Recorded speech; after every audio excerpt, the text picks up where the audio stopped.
If a man goes quiet, pay attention, because silence from a man is rarely what people think it is. Is anybody else feeling so frustrated with the fact that they're single?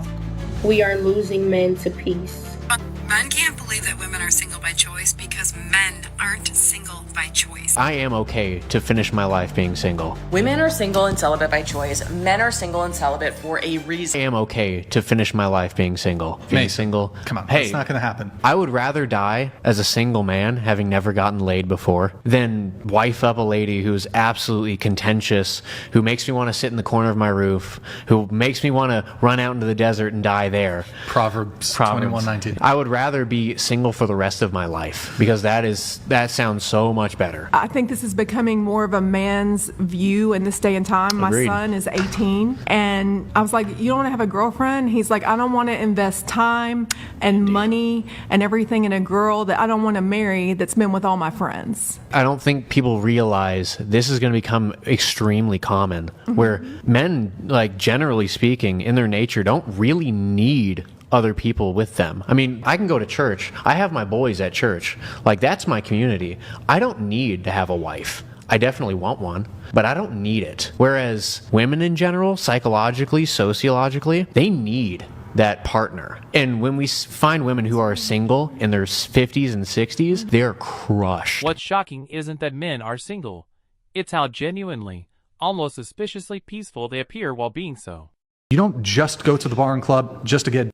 I get it. But if a really handsome, cool, attractive guy happens to be there and talks to you, you're not going to just instantly necessarily shut that down if you're single. So if you're in a relationship, I believe the man should, of course, not be approaching women. That's his strategy when he's single. Why aren't we having a conversation about shutting down women's strategy when they're clearly in a relationship?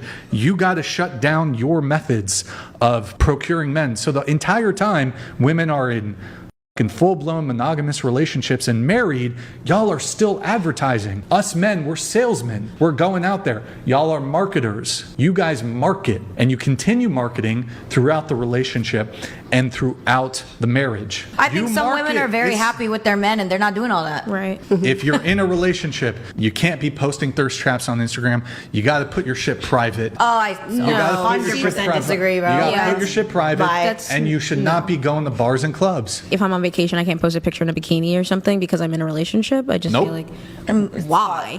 Because I said so. Quiet mornings, financial freedom, zero emotional chaos. For growing numbers of men, bachelor life isn't a consolation prize anymore. Have the men given up? I'm serious. No, but a great many of them have actually lost interest. They just stopped. They don't want to have sex anymore. They don't want to go on dates with women. They just want to hang out with their boys.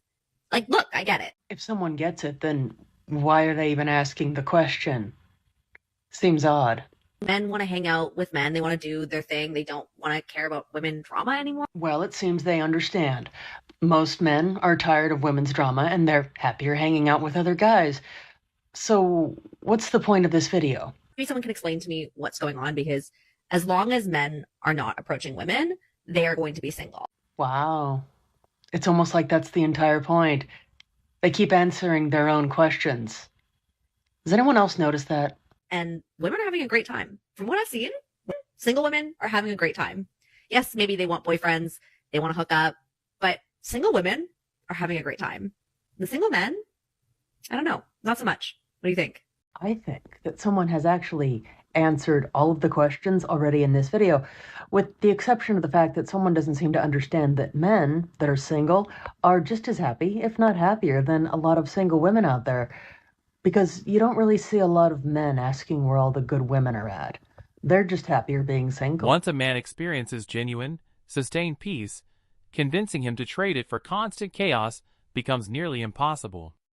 Things that guys do that are for girls only. Little ironic, isn't it, that some women seem to think gender roles are perfectly acceptable as long as they're gatekeeping things that are only for the girls. Complaining about how much things cost. Well, considering most women think that guys should pay for everything involving dates, they absolutely have every right to complain if something is too expensive in their opinion. 'Cause what do you mean? Oh my gosh, this steak costs $60. I would have to agree. I would say that $60 for a steak is a bit exorbitant, but how are they going to try to twist this? Buddy, do you have an idea of how much the foundation on my face costs? No, no, no, no. Women wear makeup for themselves, remember? So whose fault is it anyway that someone paid that much money to look a certain way, just for themselves? Get your wallet out and pay the bill! How elegant some women are.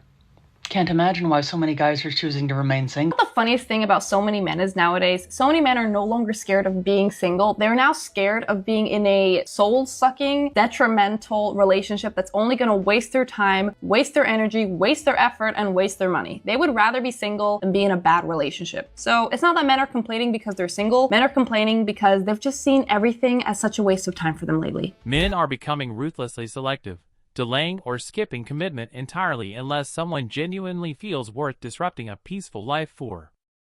We are losing men to peace. We are losing men to ourselves. Men no longer prioritize women. The man at peace is an unbuyable man. Some women are still thinking that men are in that scenario of chasing after, calling, despairing for the lack of a woman, for her absence, when in reality, today's man, he is increasingly valued. He understood that a woman is not the center of his life, that a woman is not the most important thing in the world. It is perfectly possible to live without one. Today's high-value man, he seeks to make money. He seeks to do business. He seeks to grow, to develop himself. He removed women from his focus. Today's man, he realized that his peace is worth more. There is no relationship that can buy his peace. Today's man, he is unbuyable. He is non-negotiable. The peace he chose for his life has become non-negotiable. If you are a woman and are waiting for a man to venerate you, a man to idolize you, a man to dote on you, I'm very sorry, but perhaps that won't happen. Because the more time passes, the more we have seen that today's generation of men is not like the generation of old. And it is we women who have been losing high-value men, serious men, hardworking men, dedicated men. Social media serves daily footage of public breakdowns, cheating scandals, and messy divorces, functioning as the ultimate anti-romance advertisement. Is anybody else feeling so frustrated with the fact that they're single? Like, I understand that it's God's timing, and when I tell you I trust in that man with my whole life, I mean it. But it doesn't change the fact that I'm still frustrated about it. And that's okay, because I'm being raw with my feelings. God wants us to bring our feelings to him and be vulnerable with them. And if I'm being vulnerable, I'm so frustrated. And I know I can't be the only one. So if you're feeling the same way, let's talk about it. What are you struggling with? Because I know I can't be the only one that's feeling this way. And it's so frustrating when people tell you it'll happen when you least expect it, or are your standards too high, or like all the other things that people tell you. Because I have faith in people. I know that there's wonderful people out there. I'm not saying that the dating scene is trash or anything, because I know that there's wonderful people. I think social media has clouded a lot of things and made it more difficult for people to find authentic relationships. But I think that there's wonderful, wonderful people out there. I'm just saying that I know I can't be the only one that's feeling so frustrated in this season of my life. And I know that God will provide, but it doesn't change the fact that I'm so frustrated. So if you're feeling this, or if you resonate with this, let's all talk about it, because I don't think it's talked about enough. Years of watching relationships implode online has rewired how men emotionally process love, replacing romantic idealism with quiet, calculated caution. Stage in a relationship that once you hit it, things rarely come back to the same. I can tell you this is one of the hardest moments to repair. I'm Melissa DeVaris-Thompson. I'm a licensed couples therapist, and this is what we call the burned out pursuer. You know this person. They're the one who keeps the emotional heartbeat of the relationship alive. The one who notices when things are off. The one who says, I miss you. Can we talk? That hurt me. Can we check in? They are not trying to start fights. They're trying to feel close again.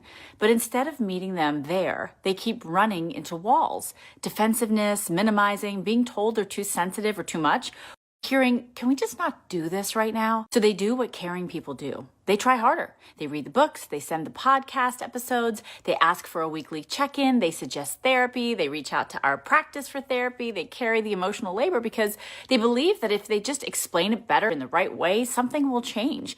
And then something really quiet happens. Stop asking. They stop initiating, they stop reaching, not because they stopped caring, that is so far from the truth, but because their nervous system finally gave up trying to feel safe. And this is the part that most people miss. When your partner is still bringing things up, even clumsily, even imperfectly, that is not criticism, that is hope. That is someone fighting for the relationship, not against it. So if your partner is still reaching towards you, listen. Slow down, ask questions, let their experience matter. Because when the pursuer goes quiet, it's almost never because everything is fine. It's because they no longer see a way forward. They don't know what to do. They feel stuck. If you want to understand whether you tend to fall into one of these roles or the other, why these patterns keep showing up in your relationship, check the link in the bio. I have a couple resources there for you. No manifestos, no movements. Men are simply hitting the gym, traveling solo, investing smartly, and living very productive Tuesdays.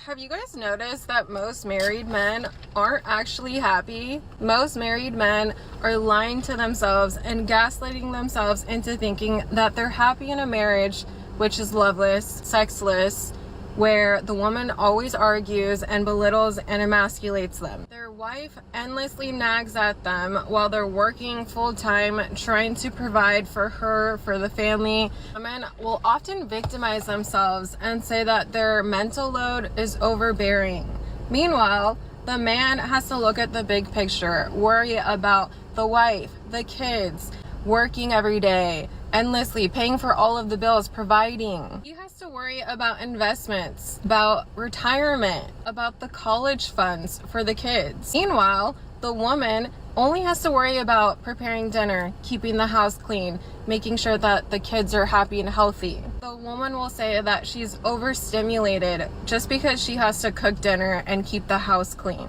But they never stop to consider the mental load that men have. Most men stay in relationships so they don't lose everything, so they can see their kids and they don't have to split custody. It's truly so sad how many men gaslight themselves into staying in a relationship where both parties are not happy and they feel like they can't speak up because they have a wife who berates them or emasculates them and belittles. If a relationship consistently drains without rewarding, today's men walk away cleanly. Not from coldness, but from hard-earned self-respect. Men are single and celibate by choice. Men are single and celibate for a reason. And I need you, if you are a woman going into dating or you're trying to let go of dating and be happily single on your own, I think so much of it comes down to adjusting your expectations and questioning where those expectations ever even came from. I think that a lot of us women, we go into dating and we romanticize the entire thing. And this is because of fairy tale thinking. And it's not your fault that that's what it was downloaded into your brain. We were watching that shit when we were 3 years old, all of the princess shit. Meanwhile, the boys are watching the hero shit, which shocking now that they have these gigantic egos. It's not surprising that we've both ended up in these situations. However, when it comes to dating, you need to drop the expectation that you're going to go on this first date. It's going to be magical. It's going to be amazing. Because what happens when you have these lofty expectations? You will no longer utilize your discernment. And that is on purpose by media, patriarchy, government, religion, your family, I don't know, whoever you want to say, right? But it's for someone else's benefit that you, for a lack of a better word, but also a word that will make you hear me on this, it's someone else's benefit when you are being stupid as a woman when it comes to choosing a man. And I don't mean that as attack towards a woman. I just want you, I know you're smart. I know you have the frontal lobe. I know you have an intuition. I know you have discernment. We just need to turn it on. And turning that on requires you to also turn off or turn down the volume on some other shit. And once you start recognizing that, that is being single by choice, because you are choosing to see the truth of what these men are presenting you with. Even if they're presenting you a bunch of bullshit, you can see through it because you're discerning, and you can recognize that they're single for a reason. Because I swear every time I've met a man, I'm like, you're single for a reason. It just might take longer for me to figure out and discern what that reason is. So I encourage you to recognize that fact and flip on the switch of your discernment as soon as possible. That doesn't make you a bitch. It makes you protecting yourself and creating your own happily ever after. An entire generation is quietly auditing what love, independence, and long-term happiness actually require, and rejecting every default answer society provided. Men can't believe that women are single by choice because men aren't single by choice. There are plenty of men out there who are single by choice. I just feel like some of us ladies cannot fathom a man choosing to opt out because we think we're the prize, we think we bring so much value. But the reality is, as we demand more and more and give so much less, dating is becoming less and less worth it for men. We're gonna see more men opt out here. Dating in a dead end. I think that dating bachelors are definitely dating in a dead end. Okay, so this video was a major light bulb moment for me for a lot of reasons. She said that dating bachelors is dating with a dead end. And this hit close to home for me because I fall into the category of women who she was speaking to, which are single women, never been married, in the dating market, and aspire to marriage. This was never about rejecting women. It's about men finally shedding the fear of solitude and discovering that once loneliness loses its power over them, absolutely everything changes. Their standards sharpen, their priorities crystallize, and the life they choose begins reflecting who they actually are rather than what they were always told they should become.